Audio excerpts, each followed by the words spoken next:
Also last night, Michiganders learning who will be vying for that all-important seat in the governor's office. Well, as you know, Governor Gretchen Whitmer is in her last few months of her second and final term in office. 13 on your side, Deja Bear joining us live from downtown GR right now with a look at those results for the Republican and Democratic gubernatorial primary races. Deja, good morning to you. So which candidates are going to face off in November?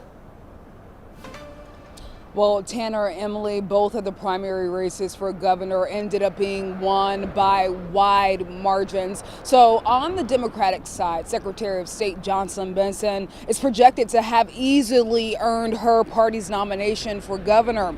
Genesee County Sheriff Chris Swanson losing by over 50 points, and that's according to those unofficial results. And on the Republican side, U.S. Representative John James is projected to have defeated businessman Perry Johnson to become the GOP nominee in the race for governor. Now, 13 on your side's Peter Elliott was at John James's watch party last night and has a look at all of the excitement when the race was called. They had a party here on Tuesday night in Sterling Heights.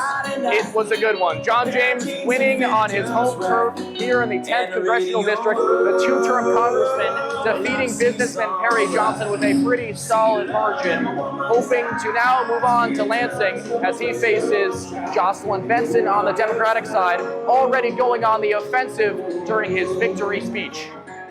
Please welcome to the stage our Republican nominee and the next governor of Michigan, my husband, John James.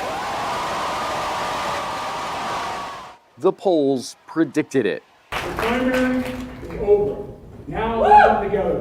One team, one fight, one mission. Congressman John James cruising to a double-digit victory in Michigan's Republican primary for governor.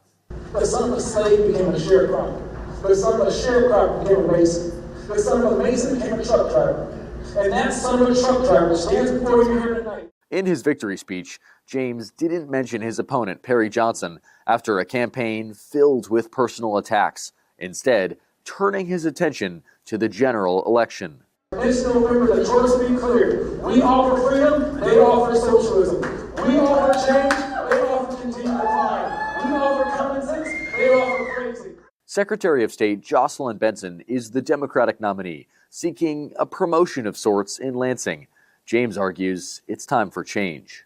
Jocelyn Benson promises a new direction, but she's been a part of the leadership that got us lost in the first place. Now she's teaming up with Abdul El Sayed, the Midwest Mountain. Voters will head back to the polls 3 months from now, Tuesday, November 3rd. That is when this showdown will take place between Jocelyn Benson and John James. Republicans looking to take back the governor's mansion in Lansing. This is a seat that traditionally changes hands. We'll see if that happens this time around. Reporting in Sterling Heights, I'm Peter Elliott, 13 on your side.